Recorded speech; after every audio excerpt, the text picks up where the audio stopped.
बड़ी खबर आई है। इजराइल ने ईरान के न्यूक्लियर ठिकाने पर बड़ी स्ट्राइक की है। ईरान के अर्क में इजराइल ने हमला किया है। अर्क में ईरान की न्यूक्लियर फैसिलिटी है। इसे पहले खोदाब और अर्क इलाके के लोगों के लिए इजराइल ने आदेश जारी किया है। इजराइल ने कहा था कि खोदाब और अर्क में रहने वाले लोग इलाके को खाली कर दें।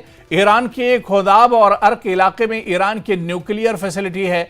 ईरान ने अपने आदेश के जरिए ये मैसेज देने की कोशिश की थी कि वे इन दो इलाकों में अगला अटैक करने वाला है। तो ये बड़ा बयान एक तरह से इजराइल की तरफ से आया है और ऐसे में उसने इन इलाकों के लोगों को अलर्ट भी किया है कि वो इन दोनों इलाकों में अगला अटैक करने वाला है इजराइल। और ऐसे में ये लोग, यहां पर जो लोग रहते हैं, वो इन इलाकों को खाली कर दें।